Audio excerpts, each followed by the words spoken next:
Orcs, aggressive, brutish and warlike, these green-skinned Xenos are the dominant species among the Arauds. Other species include the Gretchen, Snotlings, and various Squigs. Despite their society being primitive and brutal by nature, the Orkoid race is one of the most successful in the entire galaxy and exceeds virtually any other race in numbers. However, due to their aggressive and warlike nature, this populous race is fragmented into hundreds of small empires, clans and tribes, waging war both among themselves and against other races.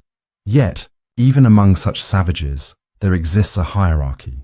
For even the most primitive tribe needs someone capable of gathering this rabble and directing them towards a common goal. And today, you will learn about perhaps the largest, toughest, and greenest orc of those who lead this warlike race in the world of endless war. I am war boss Ghazghkull Thraka, and I speak with the gods' words. I am the prophet of war, and all worlds shall burn under my feet. Ghazghkull Thraka, the orcs' war boss originating from the Goth clan and the mighty prophet of war. By the end of the 41st millennium, he is the most influential orc in the galaxy, with billions of greenskins waging war under his banners. Over time, Ghazghkull's power has only grown, and he has conducted countless devastating campaigns. He has decimated the forces of the Eldar, expelled the warp hordes of demons, and shattered the Necron Pharaons into brilliant, gleaming scrap. However, in his greatest battles, Ghazghkull has always fought against the servants of the Emperor of Mankind. Ghazghkull's merciless and relentless brutality has overtaken countless human worlds, leaving behind nothing but blazing ruins, and turned the planet Armageddon into a boiling cauldron of eternal slaughter. And yet, Ghazghkull has not finished his campaign. Gork and Mork have grand plans for their prophet, which they convey to the orc in visions about agonizing in the green flames of the galaxy. By their command, Ghazghkull begins his greatest work. He will traverse the galaxy and gather every warlord, every orc under his banners, and the stars themselves will shudder at the force of countless hordes. Ghazghkull is assembling the Great War, so vast and destructive that Gork and Mork themselves will lead it and drown the galaxy in the eternal flames of war. And the only one who stands in Ghazghkull's way is his nemesis, his favorite enemy, Imperial Commissar Yarrick. As the 41st millennium wanes, Ghazghkull's name is whispered in fear, not daring to be spoken aloud in many foreign tongues, for it has become synonymous with terror for the galaxy's inhabitants. But it was not always so. The greatest of the orc warlords began his ascent to infamy as a common orc warrior living somewhere on the fringes. On the very edge of the Segmentum Solar lies a now frozen planet once known as Urk, sparsely populated by the greenskins. Its history is forgotten, buried by repeated invasions, but once this planet was called Urels and was colonized by an exploratory fleet that left Terra during the dark era of technology. It was located in the Zorian system with a stream of warp currents converging on it, turning it into an ideal transport hub. Humanity thrived on the mineral-rich Urels, and over centuries, the colony filled with prosperous cities and busy spaceports. Undoubtedly, this was what attracted the orcs. Like a dark tide, they overwhelmed Urels. The orcs razed it to the ground and then left on a massive scrap fleet, disappearing into the warp in search of new victims. And as always, the greenskins left their spores on the planet, which would one day bear fruit. Naturally, thanks to the warp currents, wandering interstellar beings found the habitable system time and again. Between periods of desolation, the planet served as an outpost for the Eldar, a home for the Sporian swarm, and a labyrinth for the Hood. From time to time, the dormant orc spores would sprout, and packs of greenskins grew in the planet's dark corners. And once during the Great Crusade, humanity returned here. The Dark Angels, foremost among the legions, purged the planet of aliens and reclaimed it for mankind. The planet was once again named Urk. For more than 2 millennia, humans toiled in the mines, built hive cities, and worked in the spaceports on the planet's 2 moons. There were minor alien raids, but nothing serious happened until the mid-32nd millennium, when the system was struck by the Great War. in the days of the War of the Beast, it was the greatest orc invasion in the Imperium's history. The fire of countless battles engulfed all 5 segmentum. Soon the Zorian system fell when the Greenskins captured Urels. The last surviving inhabitants of the world boarded a massive star hauler, Dominion, and fled into the suddenly tumultuous warp. The currents of the warp changed, making travel to and from the system difficult. Thus began a period of stagnation for the orcs. For over 8,000 years, Urk, renamed Urk, was home to rivaling greenskin tribes. At first, they fought over the ruined cities, competing for the best loot. The battles decreased in scale, as did the piles of plunder, but the wars continued for millennia. No warlord could unite more than a handful of mountain tribes or clans, and thus a lifestyle of equilibrium and desolation took hold. Small bands of greenskins fought over the ever-diminishing piles of scrap metal and spoiled mechanisms. In this grim cycle of senseless violence, Ghazghkull was born. Perhaps the Imperium of Man inadvertently played a part in creating the most formidable orc of its era, perhaps of all time. After years of battling orcs and observing their actions in the border systems, the Imperium realized that under the right conditions, even small orc clans could reproduce at an alarming rate. The rise of a strong warboss could unite warring tribes, leading to a massive spore release, and if enough orcs gathered, they would become a beacon for the greenskin inhabitants of nearby planets, drawing them into a universal migration, growing at a frightening pace. Thus, in less than a decade, orcs could transform from a minor nuisance into a global threat. The Imperium decided that if a growing War could be detected and neutralized at an early stage, breaking and scattering the orcs would be easy. Therefore, outposts were established in systems where greenskins were known to proliferate. In the Zorian system, the Dark Angels constructed surveillance stations managed from a command sanctum in the desert mountains of Urk. From there, images and other information were transmitted to the nearest Dark Angels vessels. In this way, the Dark Angels could monitor both the greenskins and the wild humans living in the system, as they were always interested in new planets where battle-tested warriors could be recruited. Ironically, it was this mountain surveillance station that became the first step and launching point for Ghazghkull's rise to greatness.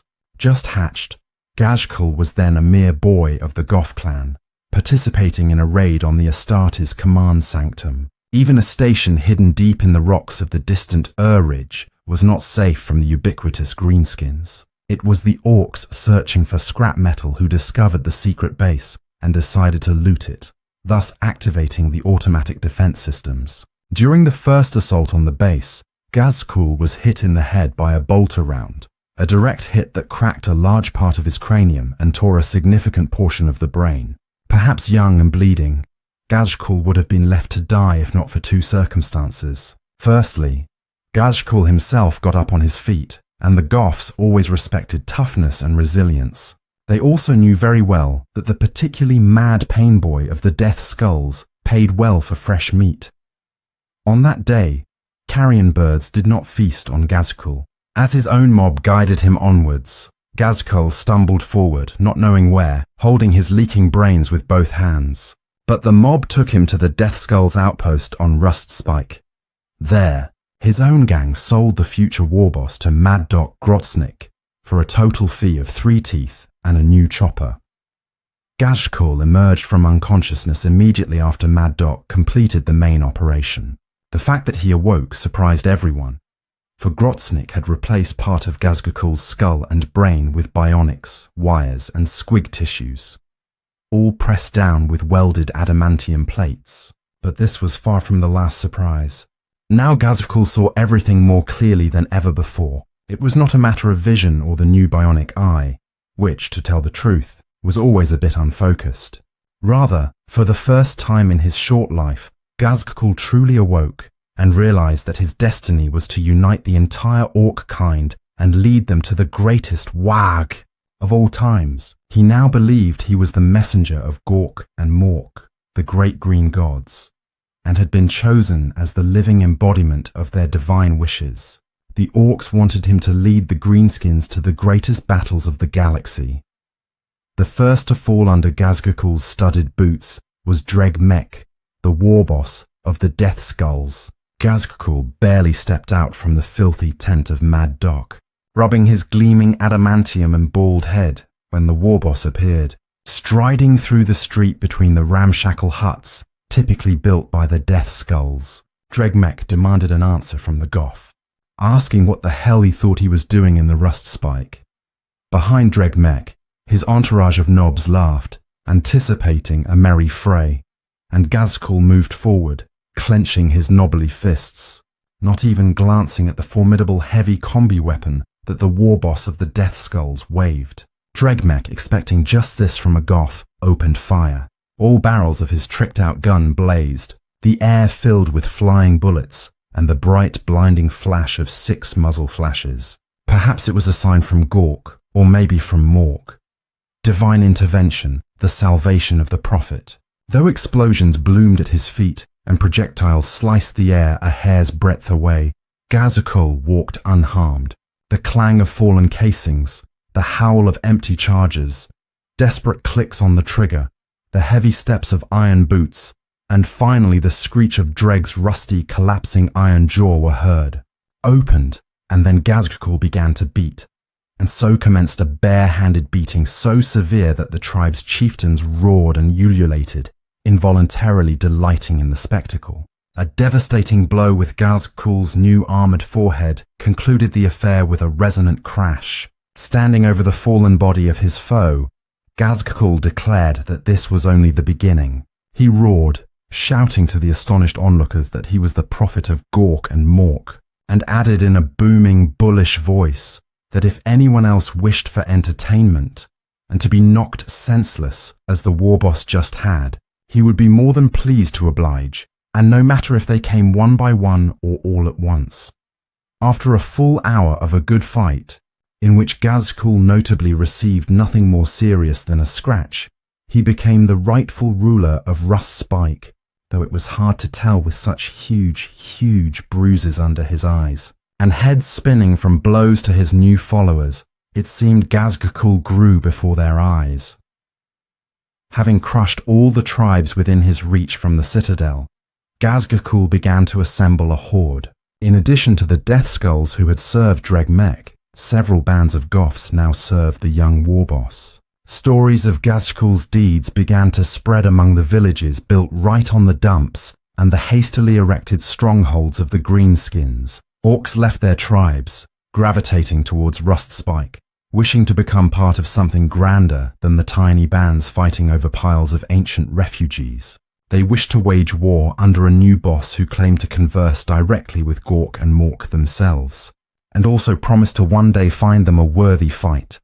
Soon, Rust Spike became so overcrowded that one could not spit without hitting the ground, prompting Ghazghkull to head west upon the fracture plains of the Defic wasteland. Ghazghkull faced his first challenge. He entered the territory of the Bad Moons, the wealthiest and most envious of the local clans. They were led by boss Snazdaka, and no one could rival the firepower of his brilliantly yellow battle wagon brigade. When Snazdaka saw Ghazghkull's hordes approaching, he ordered his totem pole raised and the tents folded. His tribe set off more swiftly than a Runthard could kick an irked squig. In the relentless skirmishes that followed, Snazdaka's orcs bombarded Ghazghkull's attacks with salvos and then skedaddled before they could retaliate. Ghazghkull had already demonstrated his superior negotiation skills, overpowering, pummeling, and trampling everyone who dared challenge.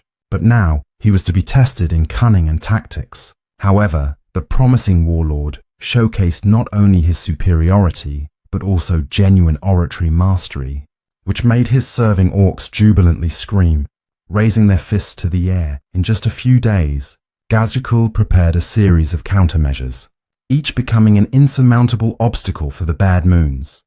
He and his boys raided Snazdaka's supply depot, where Snazdaka refueled his wagons. Then, Ghazghkull used the wind and ordered part of the barracks set aflame. Thick, acrid smoke billowed over the fractured plains, obscuring his warriors' movements and hampering the Bad Moon's retreat, forcing them into engagement. Yet, what impressed the Greenskins the most was that Ghazghkull convinced the fleetest orc on the planet to join him by outpacing him in a one-on-one race. All witnesses concurred that only the might of Gork and Mork themselves could have allowed the now gigantic Goth warboss to outrun the great speed boss, Shazfrag of the evil sons Ghazghkulls. Plans worked time and again, depleting Snazdaka's forces until his defeat became inevitable. Then, in front of a humiliated Snazdaka, Ghazghkull ordered the mech boys of the Bad Moons to construct him a massive power claw from the wreckage of their own shattered tanks. Thus, the orcs of the Bad Moons clan submitted to him. Ghazghkull's horde grew so vast that no gang nor tribe on all of Urk could withstand its furious onslaught. Only the most foolish and stubborn orcs stood in the path of this hurricane-like greatest champion of their kind. One such obstinate fool was the boss of the Snakebites, Gruul. Ghazghkull spent a long and bloody week to subdue the clan and win Grog's loyalty. He had to decapitate the scar-covered old monster twice. Having received a challenge from the enormous champion of the Goths, Ugrak, Ghazghkull attacked him like a belligerent machine, driving his opponent a whole foot into the ground, pounding him into unconsciousness. The Nobs accompanied Ugrak were so astonished by the defeat of their invincible leader that they did not even notice Ghazghkull approaching. Enraged, the prophet of Gork and Mork scattered the Nobs, knocking them out too. When clarity returned to Ugrak and his Nobs' minds, they consciously swore allegiance to Ghazghkull. Battles of attrition had been exhilarating the orcish spirit on the surface of Uruk. For 8 millennia, smaller tribes constantly rose and fell, each time butting heads with both enemies and themselves. Throughout these years, no great leader was born within the endless cycle. No one had been able to unite the tribes during this time, until now. It took Ghazghkull another 6 years to subjugate all of Urk. Having grown larger than any leader ever seen on the planet, Ghazghkull reveled in his strength, inspired by the spirit of the gathering Wah and impassioned speeches by the leader about the conquest of the stars. The Greenskins busily colonized the surface. Even ancient ships were directed towards the planet. Orcs from all over the Zorian system flew to Urk like moths drawn to the flame of a common cause. For the first time in many centuries, the clans worked together, building what they had not even dared to dream of. Never before had they managed to pull their meager resources together, but now all piles of scrap were heaped together. Insane energies spread across the region as mechs cobbled together vast battle fortresses, new weapons, and huge machines of destruction all over Urk. The Greenskin moved with a single sense of purpose, an astonishing awareness of their duty, the very reason for their being. And then the sun itself trembled. All the Greenskins looked up at the suddenly dimmed sun, which had always illuminated the skies of Urk. All of them shuddered, except Ghazghkull. Superstitious orcs threw down their weapons and spanners, staring at the sky, their mouths agape in wonder. Suddenly the sun flared up brightly, sparkled, and then its rays dimmed again. Ghazghkull addressed the trembling Greenskins in a thundering voice, saying it was a sign from Gork and Mork. It meant that it was time to leave Urk, that it was time for the galaxy to feel the might of the rising Wah! With each word of the leader, the beam of green light around him became brighter, illuminating the prophet of the great green gods. He ordered his followers to gather all the weapons and ammunition, for they would leave in a week. Since there were no flying craft on Urk, and the mechs had only begun to assemble new ones, some Greenskins wondered how they would fly. However, a single stern look from Ghazghkull was enough to silence them, instilling in the orcs, if not confidence, then at least a fear of inconvenient questions. The dawn of the following day never came, but it was not the odd behavior of the Urk star at all. The currents of the warp had changed once again, as if returning to times immemorial, churning and looping. The tides of another world hurled a vast space hulk into the realm of reality and belched a fused behemoth into the Zorian system. Now this hulk drifted in orbit around Urk, blocking the light of the flickering sun.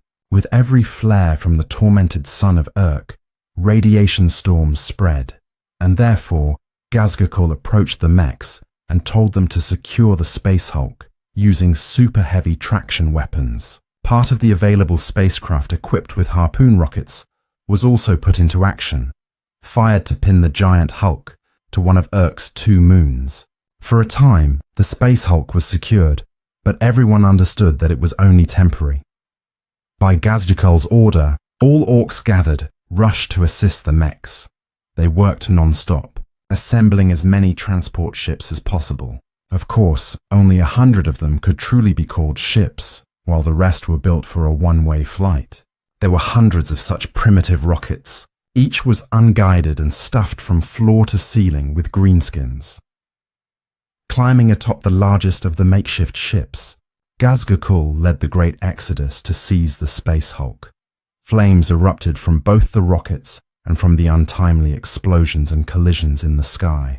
The launched vessels left the planet. Some of the ships crashed into the outer decks of the Space Hulk and exploded, ripping gaping breaches in its hull. Others breached it, carrying the boys into the depths of the holds. The most reliably assembled rockets and vessels managed to fly around the Space Hulk and find landing spots, or more often, fly through the huge holes left by less fortunate fellows.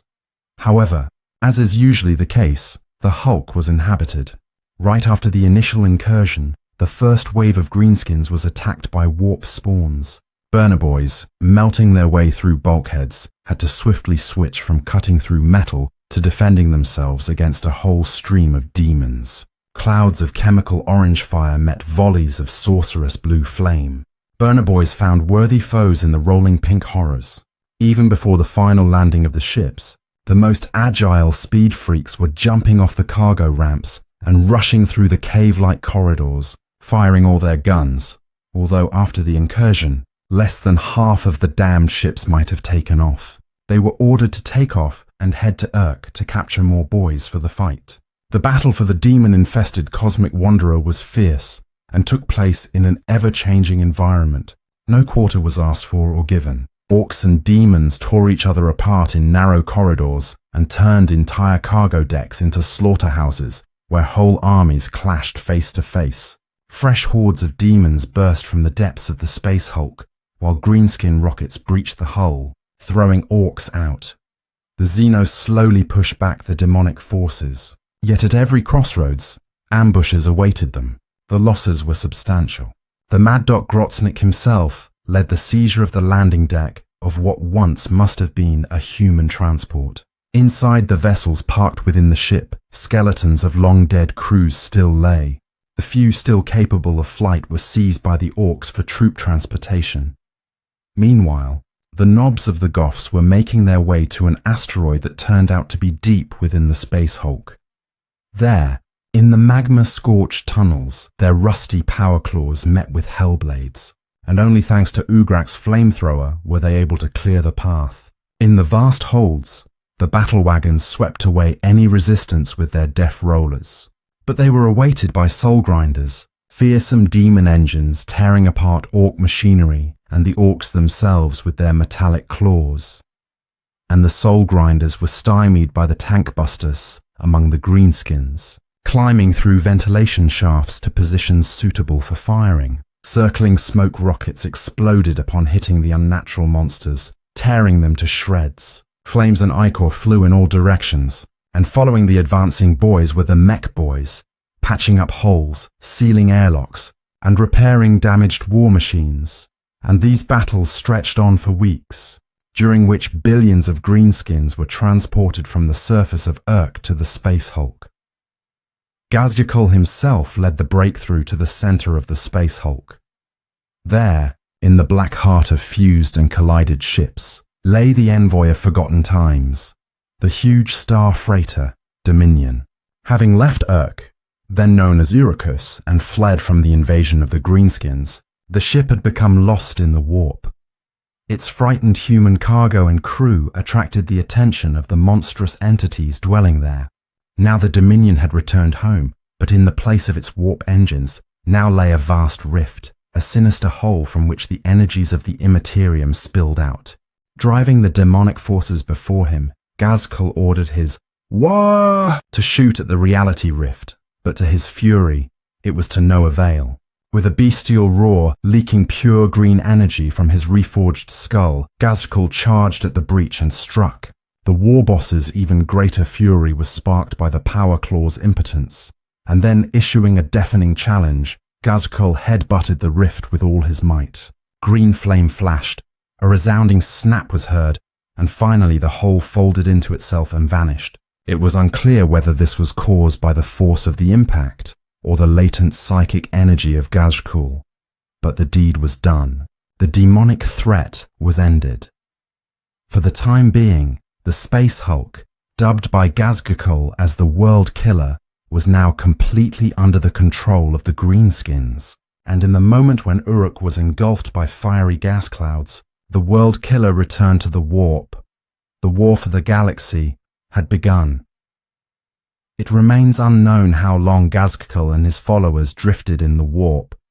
Time there matters not, and the Orks keep no records. They explore their vast hulk, finding strange machines, remnants of a dark human past, and other devices beyond understanding of the Ork.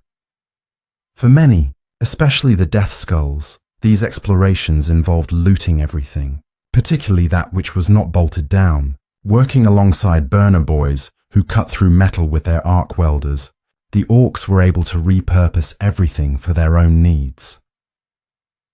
While the majority of mechs worked on constructing force field generators at the behest of Ghazghkull, the rest adapted Orkish life as usual. The sporadic skirmishes over technological refuge kept the Orks from boring, and many precious specimens of technology were repurposed into war tracks, battle wagons, stompers, or armor for nobs. Some Orks were so obsessed with collecting scrap that they reached the outer hull of the Space Hulk and were swept into the warp. It was precisely this folly that allowed demons to breach into the World Killer once again. Over time, the demonic invasion became impossible to ignore, and Ghazghkull personally led the fight.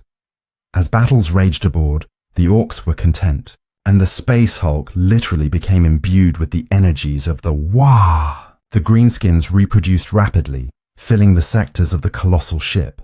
Gradually, the demonic assault weakened until it ceased altogether with the sudden re-emergence of the Space Hulk into real space. Sirens blared throughout the compartments.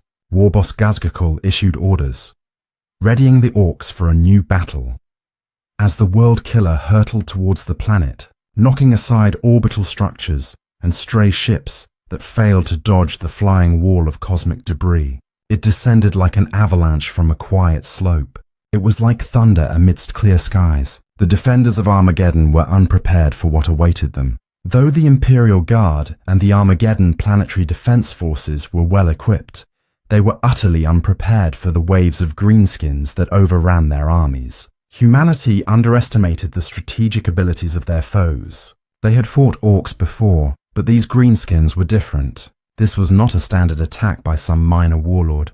This was Ghazghkull's Wah! Although none of his nobs displayed the apparent bravery and cunning of their leader, Ghazghkull had drilled enough tactics into their skulls for some of them to follow it.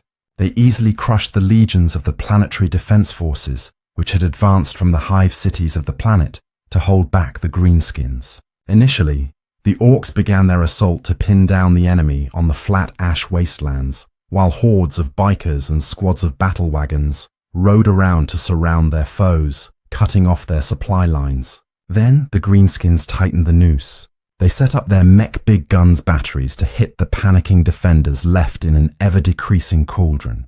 Desperate attempts to escape were met with bursts of automatic gunfire. Mercilessly, the Orks mowed down everything that moved, laughing over the rows of humans who walked towards their death, grimacing one last time on the blood-soaked ash.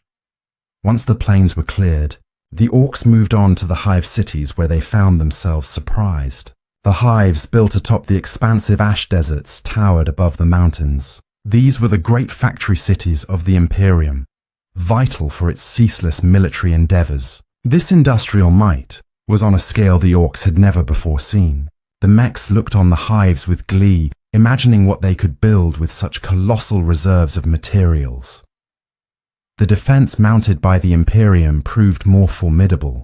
The strength of the Imperial Guard was bolstered by every available regiment, along with hastily armed citizens. Long rows of trenches and redoubts encircled each massive wall complex. Ghazghkull took one look at the hive Volcanus before boldly swearing it would fall within 2 solar days. Although his hordes were numerous enough to crush the gates, Ghazghkull did not wish to squander his forces needlessly. He still had yet to unleash the full terror of his gargants, but considered saving their immense firepower for when it was truly needed. Instead, his plan to capture the vast factory city reflected his cunning. It was all simple. It only required flawless execution and impeccable teamwork. A difficult task for the typical "wah" leader, but not for one such as Ghazghkull. Swift squads of war tracks with armored wedges targeted the outer barriers. The first wave carried rams to breach the outer walls, using their tracks to drive unimpeded over the rubble. The second wave of attackers followed behind the smoking orc battle wagons. This was the mobile infantry, mostly comprised of ordinary goth boys, with mobs of burner boys among them. The third wave consisted of burner boys with scorchers, who were ordered to break through breaches and sweep any defense with powerful flame. Tractor beams opened fire by turning as the battle wagons cleared the last trench. Filled wagons burst inside at maximum speed as soon as the doors were blown off their hinges. Secondary plans included storm boys and stompers, which were to breach gaps at strategic positions. By the time the infantry waves were finally released, they could enter the hive Volcanus at any moment. The plan worked well. The hive would have fallen within 1 solar day, if not for its fierce resistance. Within the narrow confines of the hive's underground passages, desperate humans resorted to all manner of traps and ambushes. Despite their heroism, hundreds of thousands of orcs broke into hive Volcanus, and its population was killed or enslaved. After the hive was captured, the remaining hive cities of Armageddon Prime soon followed. Columns of human refugees stretched beyond the horizon. All of Armageddon Prime lay under the massive metallic boot of Ghazghkull. Former manufactories had been transformed into orc workshops. Captured humans toiled unto death, depriving their own cities of all resources, which the mech boys utilized to fuel the greenskin war machine. Wah! Moved southward towards the densely populated continent of Armageddon Secundus. For humans, it was quite unusual to gain respect from orcs, especially those greenskin beings led by battle-thirsty goths such as Ghazghkull. And although the Space Marines were respected for their combat skills, it was truly the Imperial Commissar who elicited the greatest admiration among the orcs. This was an uncompromising warrior who would shoot his own troops as readily as the enemy if necessary for victory. Commissar Sebastian Yarrick was undoubtedly a thorn in Ghazghkull's side, as the Greenskins believed that he alone had helped the defenders of Hive Hades hold out for so long. Orcs gradually learned from their prisoners that the defenders of Hades had come to fear Yarrick as much as they feared Ghazghkull's wrath. To the orcs, he was the type of leader they could respect. The fact that he donned the Goth's colours, black with red trimming, further increased his esteem among them. It was said that of all Ghazghkull's foes, Yarrick was the only one he ever cursed. Indeed, high praise. Those orcs who came face to face with the infamous Umi boss often expressed disappointment. Yarrick was merely the size of a human, though this was not often recalled because he wielded an orc power claw and had the evil eye. Among the boys, rumours circulated that orcs who realised whom they were facing always died quickly, standing with gaping jaws, incredulous at Yarrick's offensive insignificance, thereby remaining vulnerable to a fatal blow. The cunning orcs recognized the value of this tactic, even if it was a tricky and despicable trick characteristic of nothing so much as the blood axes. The Armageddon season of shadows approached, a cyclic time when the volcanic mountains of the planet erupted and the skies turned dark red. For the orcs, this was another sign of impending victory. To reach Armageddon Secundus, the orcs had to cross a band of equatorial jungles, which humans considered impossible. It was a foul swamp of mud pits that could swallow entire armies at once, and it was filled with ferocious wild beasts. The Greenskins relished this, attacking the flora and fauna while the mech boys constructed pontoon bridges or projected force fields across the swamp. Thanks to their momentum and ingenuity, the Orc hordes advanced faster than the Imperial armies. Infantry, armored tank columns, thundering stompers, and towering gargants crossed the crude bridges and emerged on the far side of the jungles.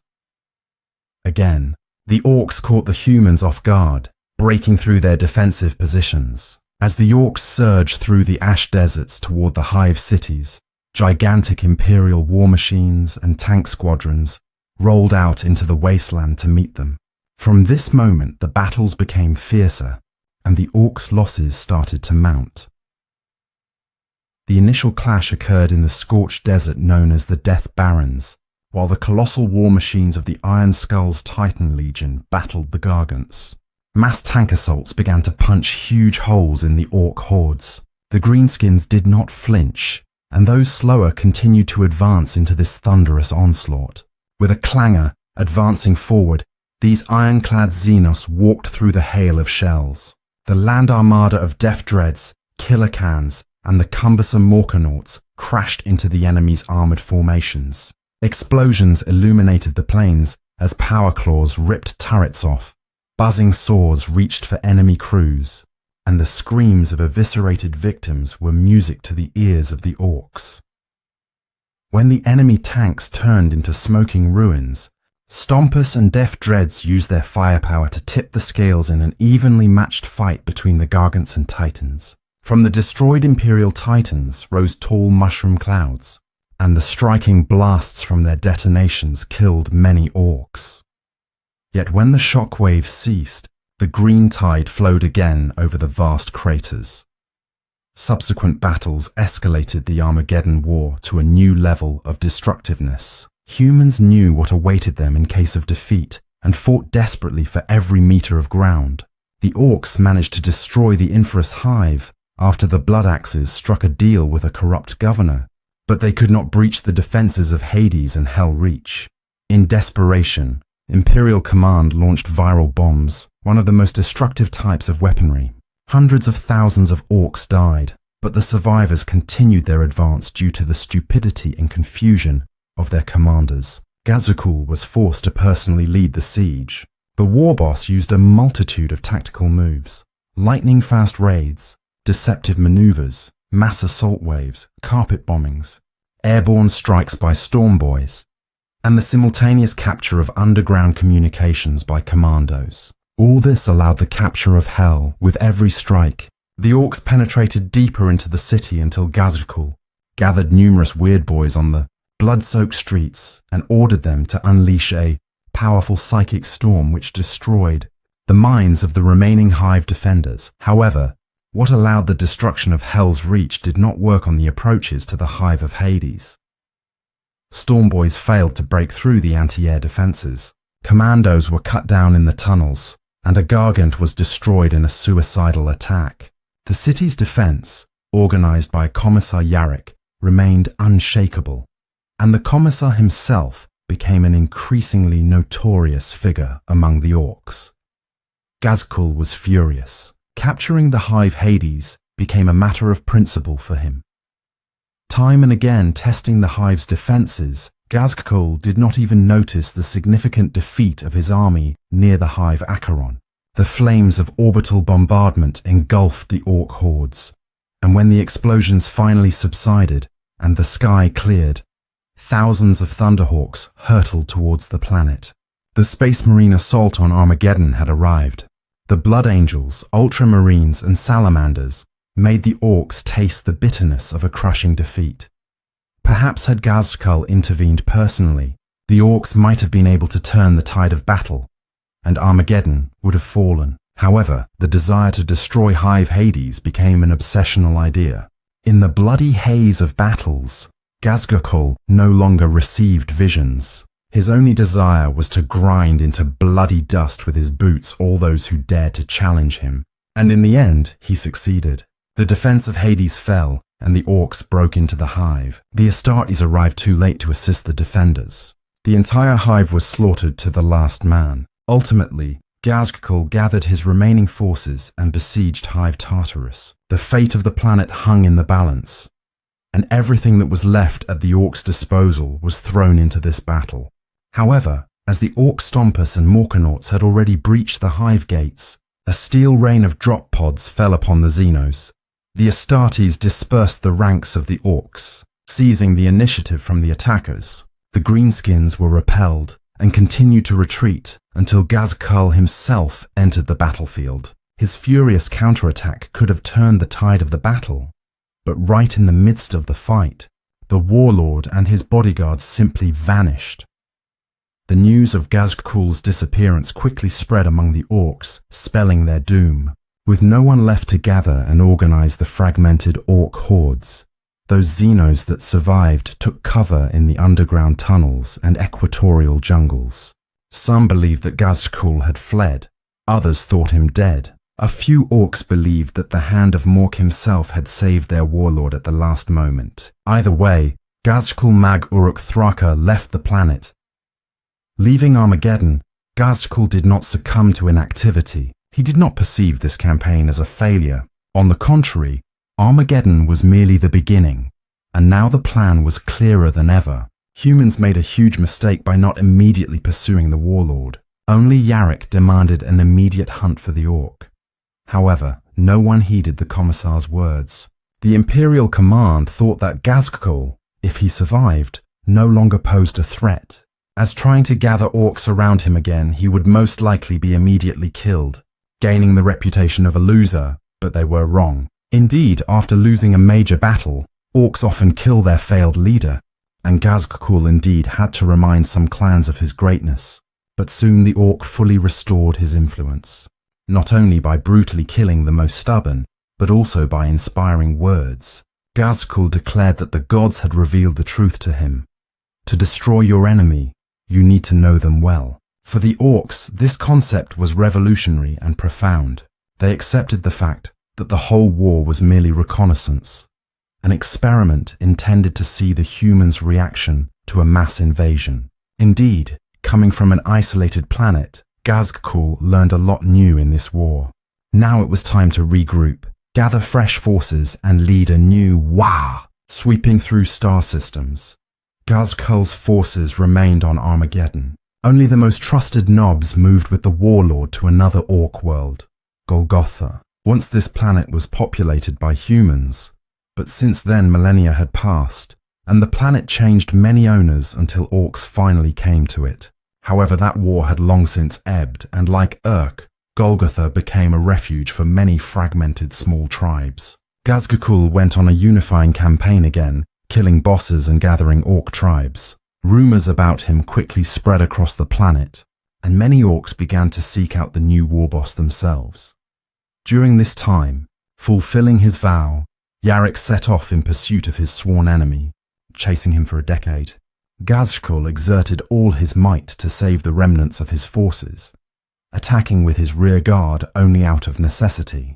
Sebastian attempted to end the confrontation in one fell swoop, forcing his adversary to land on the once imperial planet of Golgotha. At first, it seemed that Yarrick's victory was near. However, due to the short-sightedness of the Commissar, it suddenly became clear that Golgotha was a trap.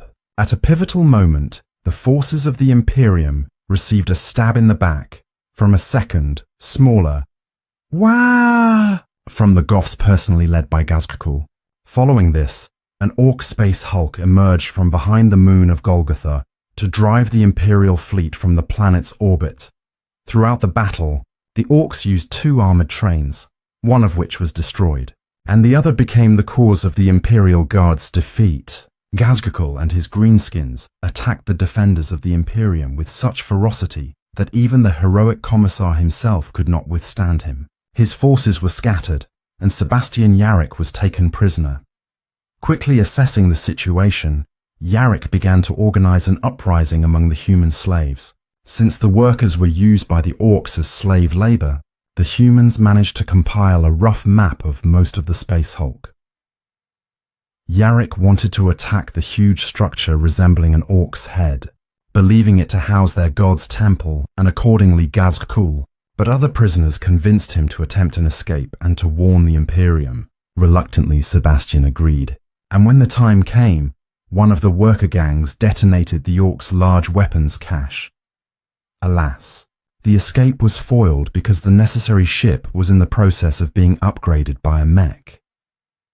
Faced with this problem, the group's pilot made a sacrificial act, but launched the spaceship, leading to another massive explosion that allowed Yarrick to flee. Having no other choice, the remaining people on the Space Hulk were forced to attack the Ork's temple, which was actually the Space Hulk's bridge, and each member of the group sacrificed themselves in turn so that Sebastian could reach the top of the structure and his hated enemy. But this too did not end in success. When Yarrick reached the bridge, he found only several men with enemy pursuit behind. The Commissar was forced to resort to the last resort, to activate all the ship systems at once to tear it apart. Yarrick saw that extensive destruction was flaring up from one side of the Space Hulk and prepared to give his soul to the Emperor, thinking he would perish. But a few days later, Sebastian awoke, astonished with newly installed bionics. Leaving the room, he was greeted by hundreds of orcs who began to cheer him on. The Commissar was escorted by the Greenskins to the nearest hangar where Ghazghkull awaited him next to a shuttle. Yarrick expected to have to fight, but Ghazghkull simply stepped aside, declaring that it had been a good fight, and now Yarrick must return to Armageddon and prepare for the Orcs' return, for a new battle will soon erupt.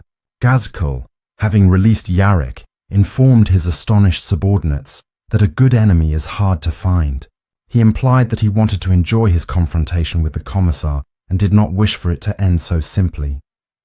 Yarrick, arriving on Golgotha, soon returned with forces provided by the Adeptus Mechanicus and a massive weapon known as the Ordinatus Golgotha, driving the Orcs from the world. Yet Ghazghkull fled again. By the onset of the Third War for Armageddon, Golgotha had been seized by Orc forces.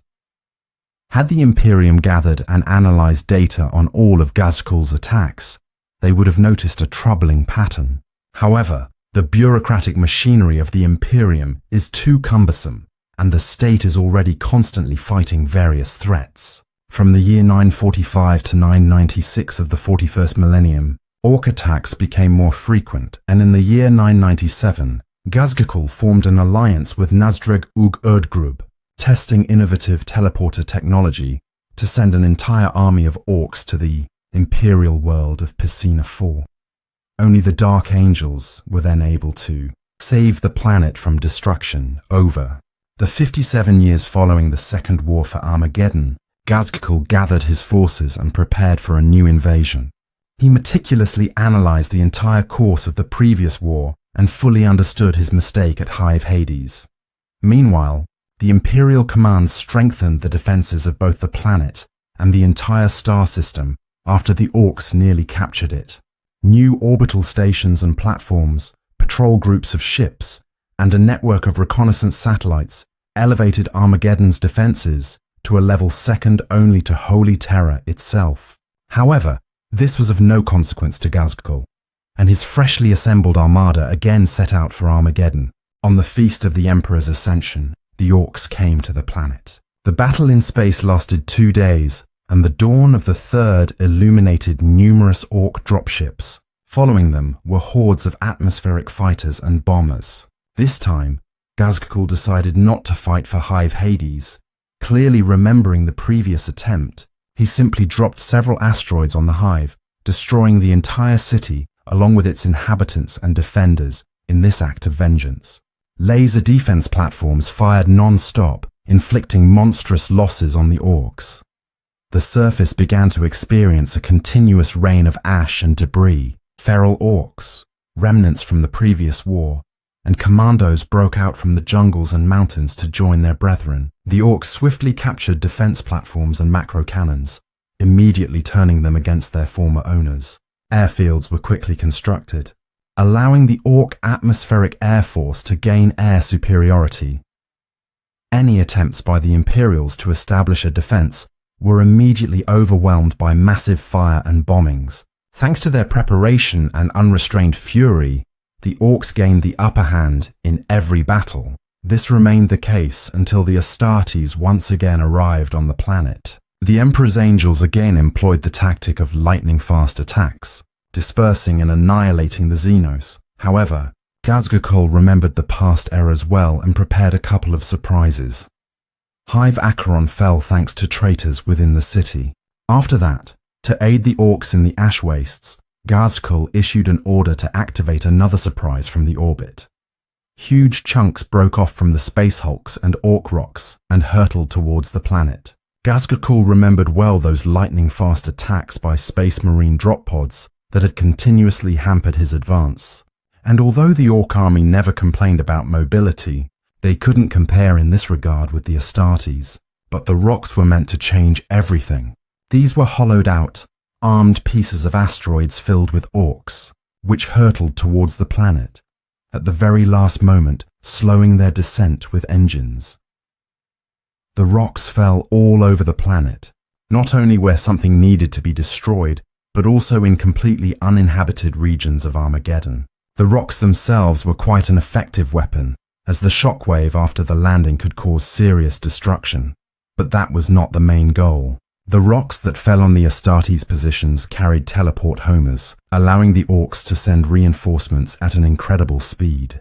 Despite the Astartes intensifying their attack, the rocks did their job, putting the Imperial forces in a very awkward position. And Ghazghkull was not intending to give the humans a respite. On the contrary, he decided to employ another weapon from his vast arsenal of destruction. Every clan has its mad Orcs, but the Evil Sons had more than most. The cults of speed.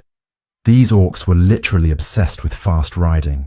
Ghazghkull kept them in reserve, which was literally killing these Orcs, because while they sat in the back, their brethren were already having fun out there. And only the example of Evil Sons Warlord Grog and his bike, whom Ghazghkull had literally turned into a bloody mess of Orc flesh and scrap, kept these speed freaks from reckless actions. But after the specially selected teleporter mobs went to sow chaos in the enemy ranks, these true speed freaks were finally able to take part in the battle. The Orcs of the cults of speed were able to slip through even the slightest breach in the enemy's defense. And when this breach needed to be widened, they brought the powerful weaponry of their vehicles into play, tearing guardsmen to pieces and creating a bloody gate of passage for their troops. They raced towards the ash wastelands, forming bands named like the Red Wheels or Burning Death, and as they sped across the plains of the wastelands, the trail of ash dust and exhaust gases could compete in volume with the toxic discharges of Gargants, which were visible from space. Occupied with countless battles across the planet, Imperial officers could barely discern any pattern. They believed there was no plan at all to the Orcs' actions. However, they were mistaken. This entire attack was meticulously planned by Ghazghkull down to the smallest detail. In the uninhabited regions where the stones landed, support points were established, gathering Xenos armies and from when reinforcements were continually delivered via teleporters. But when the Imperials advanced towards these support points, they fell into a trap. Orcs from the Speed Freaks continuously struck at the Imperial columns. Zagbos Scrim, the leader of the Burning Death, with his squad, decimated entire regiments of the Imperial Guard, leaving behind burning bodies and machinery. And in the skies, meanwhile, the Orcs engaged in true rivalry over the tally of destroyed targets. Often, this resulted in aerial combat amongst the Orcs when a frustrated pilot, finding his target already destroyed, decided to vent his anger on one of his own allies. While the forces of the Imperium focused on destroying the support points and hunting the Orcs from the Speed Freaks, Ghazghkull decided it was time to attack the Hive cities. The Warlord personally led the Horde in an assault on the Hive Infernus, and as the Imperials began to pull in reserves to counter him, reports came in of attacks in other cities. The Orc rocks landed in the fire wastes and the dead lands to the north and south of the main continent of Armageddon. These lands were uninhabited, and the Imperial Command did not place much importance on the Orcish forces in that area. That was until hundreds of submarines the size of a full tanker emerged from the polluted waters near Hell Reach and Tempesta. The surprise was successful. Tempesta fell within a matter of days, and in Hell's Reach, defense was aided by gangs managing to hold out long enough until the arrival of the Tempesta Scions and Space Marines forces. Yet half of the hive was captured by the Orks. In the besieged and heavily bombarded Hive Tartarus, the attackers were repelled, marking the first victory. Much of the hive and all its industrial complexes were destroyed and looted by the Orks from the Deathskull's clan scrap mobs. Southward, at the poisoned plains of Anthan, a life-critical water purification plant known as Gatana Bay became the battleground for what would later be known as the largest dreadnought battle of this war. The heavy armor vehicles couldn't navigate through the maze of pipes that the plant comprised. Orkdef dreads cut through any resistance from the guardsmen who simply had nothing to oppose these armored behemoths. The tide of the battle was turned only with the arrival of the Space Marines. Ancient Astartes dreadnoughts and Devastator teams managed to cleanse the plant area of Orks. Yet, during the battle, the facility was irreparably damaged, resulting in all of Armageddon Prime being left without water supply. The Third War for Armageddon was intensifying. Billions of people perished. The galaxy's most powerful war machine clashed in battle. The conflict had recently spilled beyond the planet's confines, and worlds located near Armageddon were already ablaze, unable to withstand the ferocious onslaught of the Greenskins. Orks from across the galaxy felt the powerful concentration of energies and converged on Armageddon to join in the fray. Rumors circulated that Ghazghkull had proclaimed this invasion as Ragnarok, the ultimate battle in which the Orks were to attract the attention of their gods. To counter the Xenos, the Imperium was forced to continually throw fresh troops into the grinder on Armageddon, organizing a special recruitment zone within 1,000 light years. All human worlds within this zone were required to give a tithe of their population to the Imperial Guard, and all production was switched to military output. The Imperial logisticians, of whom they were arguably more than soldiers themselves, could not fully comprehend the sheer number of people and resources that had been thrown into this war. 25 Astartes chapters, numerous orders of the Sororitas, and 6 Titan legions were now known to be involved in the Armageddon sector. Combined forces from 17 Imperial fleets were present, according to already outdated data, collected a year before the war reached its full strength. The Imperium had always feared the unification of such a large number of Orks, and now the worst predictions had come to pass. Even the most stubborn now acknowledged that Armageddon's infrastructure is almost completely destroyed and beyond repair. In fact, the war has long since shifted from being about the planet itself to the entire subsector, and the true purpose of this war is to localize the green threat, confining it within Armageddon's bounds, preventing it from growing even stronger and eventually reaching Holy Terror. Although Ghazghkull regretted leaving such a grand battle, he understood that his work was not yet done. Only fate itself could distract an Ork from the slaughter that erupted on Armageddon. But Ghazghkull was plagued by more and more visions until he finally decided that this war no longer required his presence and could continue without him. Moreover, if Ghazghkull's headaches truly foretold visions, the next one promised to be truly grandiose. In the end, the warlord returned to his ship and fully immersed himself in the madness that engulfed his fractured mind. The voices of Gork and Mork had never sounded so loud, echoing in Ghazghkull's head.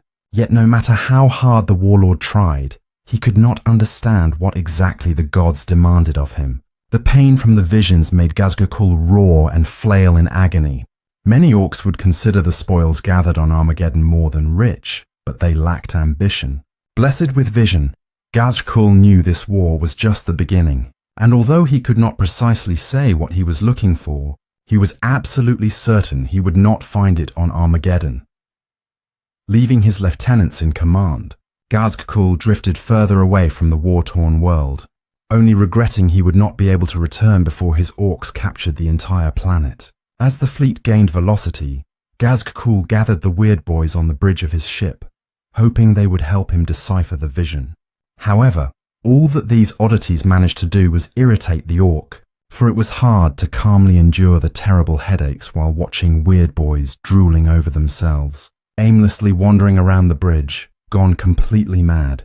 What infuriated the warlord even more was that the usual method of solving problems, through heavy blows to the face, decidedly did not work. Nevertheless, Ghazghkull's departure from Armageddon did not go unnoticed. Imperial Auspex detected the departure of the Orc ships from the Armageddon and identified one of them as Ghazghkull's personal vessel. Within a few days, a pursuit was organized by the forces of two fleets, one commanded personally by Yarrick and the second by Black Templars Marshal Helbrecht.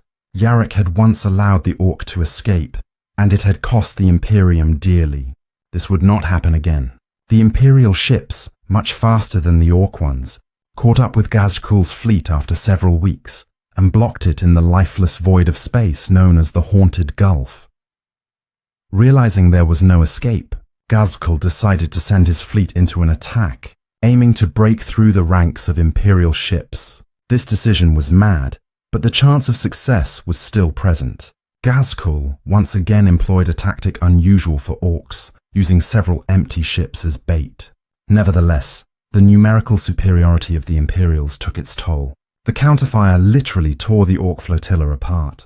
Ghazghkull's own ship received severe damage and lost control. Yarrick and Helbrecht prepared for boarding to ensure the warlord's death. The ship quaked from the strikes of lance batteries, literally piercing it through. During one of such jolts, Ghazghkull lost his footing and fell, hitting his head hard. It was at that moment, from beneath his adamantium skull, bright green light began to break through, bathing everyone in its radiance. This energy was exactly what the Weird Boys needed. Writhing in convulsions, emitting green glow from their eyes and open mouths, they spoke with a resonant voice that belonged to Gork and Mork themselves. Now, Ghazghkull understood what the gods wanted from him. He needed to unite all Orcs to make the galaxy tremble from the greatest war in history, declaring that this war would lead to Ragnarok, when Gork and Mork would reveal themselves to the Orcs. The Weird Boys exploded, showering everyone on the bridge with their innards and releasing a massive amount of green energy that knocked out the Imperial ships. Yarrick and Helbrecht could only watch as Ghazghkull's ship vanished into the warp. Realizing that his escape heralded only new troubles for the galaxy, no one could say for sure where and how long the Orcs surged through the warp. The words of the gods still echoed in the minds of all aboard, until suddenly the ship was thrown back into real space. The Orcs approaching the portholes froze in astonishment. They were encircled by voidcraft of all forms and sizes, yet their appearance was unmistakable for anything else. Ghazghkull found himself at the very heart of the Orc fleet. The Orcs, under the leadership of Urg the Slayer, to whom this fleet belonged, mistook Ghazghkull's ship for space debris, and the mech boys started to cut it up for scrap metal. However, this did not particularly concern Ghazghkull himself. He ordered the mech boys to urgently make use of the teleporter. Identifying the location of the fleet's master was not a difficult task, for directly above them loomed a huge space hulk, resembling a drifting Orc fortress in space. Ghazghkull and his allies were teleported literally blindly, as if guided by the hand of the gods. They found themselves on the deck of the Hulk before a surprised Urgrok Darslayer and his entourage. Instantly, the deck was awash with blood. Nobs were killed, and Ghazghkull himself dragged Urgrok from his throne and beat him to near death. Anuwa was preparing to descend upon the galaxy. However, merely capturing the fleet was not enough. It was necessary to inform the other Orcs about the change in leadership. Urgrok's empire had grown so wide that it took Ghazghkull entire weeks to enforce order. Many Orcs willingly rallied under the new banners, while others required this joy to be instilled in them. But when Urgrok himself, having recovered, accepted Ghazghkull as his war boss, matters accelerated. Orcs are quite widespread across the galaxy and can be found virtually anywhere. It is not surprising that after some time, Ghazghkull amassed a new Wah, scarcely inferior to the one with which he arrived on Armageddon. However, at a certain moment, Ghazghkull felt surges of green energy on the distant planet of Octarius. Ghazghkull headed there, wishing to find its source, eliminate a potential competitor, or witness another sign of the gods. Yet what he found was far more astonishing. Octarius had been Orc territory for many millennia. It was this planet that Grotsnik Magash had joined with Ghazghkull in Golgotha sector. However, now, after the departure of the warlord, a new Orc, a boss from the Death Skulls, Zogsteel Tooth, had seized power on the planet. Despite his liberal use of blue paint, Zog's rule was far from lucky. Attracted by the abundance of biomass, Tyranids invaded Octarius. The war enveloped the entire star system, and the surface of the planet itself turned into a vast battlefield. The constantly warring Orcs reached truly enormous sizes, but the Tyranids kept pace, constantly evolving, adapting, and sending ever new reinforcements. Gradually, the insectoids began to gain the upper hand, and just when it seemed they were about to sweep away the Orcs, Ghazghkull's ships appeared in the sky. At first, the Orcs on the planet took the newcomers for yet another enemy. However, were not Tyranids covered in slime and chitin, but Orcs smeared in oil, blood, and dirt emerged from the crashing rocks. The greenskins finally managed to properly respond to the insectoid threat, providing fiery support to the suddenly arrived reinforcements. But soon, in the distance, the heavy steps of a creature of gigantic proportions were heard. Hive Mind was gearing up to welcome the newcomers. The Tyranids' response was frighteningly swift. Gigantic creatures the size of gargants appeared on the horizon, and the hopes of the greenskin defenders of Octarius crumbled. They knew that these Biotitans were meant to deliver the final blow and sweep the last of the Orcs from the planet. The newcomers simply had no chance. After all, no infantry could withstand such might. But Ghazghkull had something that the Orcs of Octarius simply did not know. About the battlefield was drowned in the unnatural color flashes of teleporters delivering reinforcements to the Orcs, and it wasn't just infantry. A vast number of Stompas and Gorkanauts entered the planet's surface, opening fire on the Biotitans, and the Burner Boy mobs at their feet scorched everything that dared to approach the Orcish machines. Among the arriving Orcs, one could glimpse the banners already known perhaps to every Orc in the galaxy. The defenders of Octarius knew who had arrived. Ghazghkull himself entered the fray. To the onlookers, he fought like Gork himself. His mighty blows literally severed the heads and limbs of the insectoids. His custom shooter unceasingly showered the monstrous horde with a monstrous amount of lead, and his power claw with every movement cut short the life of another Tyranid. But then something incredible happened. The ground, littered with bodies under Ghazghkull's feet, suddenly gave way, and the war boss himself fell into the hole that formed, from which a moment later, a gigantic Moloch burst forth. Wrapping its tail around itself like a snake, the creature let out a piercing, triumphant shriek, knocking down the nearby Orcs. However, the Moloch did not have time to stop screaming when something went wrong. The massive creature arched and fell to the ground, causing it to tremble. Unnatural protrusions began to appear on its body until finally the carapace of the Moloch burst in a fountain of Tyranid blood and innards. And from within emerged Ghazghkull himself. The war boss exploded, announcing his victory to all who remained alive. Nothing more could hold back the Orcs. Shouting the name of their leader, Ghazghkull continued to rampage among the Tyranids, and the Orcs of Octarius emerged from their fortresses to join their new leader. Even Zogsteel Tooth, the ruler of Octarius, extolled the name of Ghazghkull, gunning down the living wall of insectoids attempting to withstand the Orc onslaught. Soon, the entire planet was cleansed of Tyranid creatures. Though Ghazghkull had little time to prepare, he used it to the maximum. The Orc mech boys patched up his armor and armed the fallen rocks with additional anti-aircraft guns, strengthening the planet's defenses. Big Mech Archimedes himself was busy refining the teleporter and everything else that might cause the Tyranids concern. The looming battle seemed even more massive than that on Armageddon, and when a huge shadow covered the stars, Ghazghkull smiled, baring his fangs. This war is only beginning. After Ghazghkull left Armageddon, visions began visiting him more frequently. Some of them caused the warboss to contort in agony, others more clearly and easily. Ghazghkull witnessed the paintings of battles on Armageddon. He saw how Scar-Grim tore men apart on his bike, saw those driving him into a frenzy, marching in rows of blood axes. The warlord knew these were not merely visions, but depictions of real events. Sometimes, despite the vast distance, he could even issue orders to the orcs. Once he swore loudly, and the orcs on Armageddon heard his roar. The voices told him that he would have to depart as soon as the battle on Octarius began. He needed to bring war to many more systems, so that the orc population could reach a critical mass. In his visions, Ghazghkull strode across the galaxy, leaving behind a trail of blazing worlds. Armageddon. Octarius. Well, it was time to start thinking about the next target.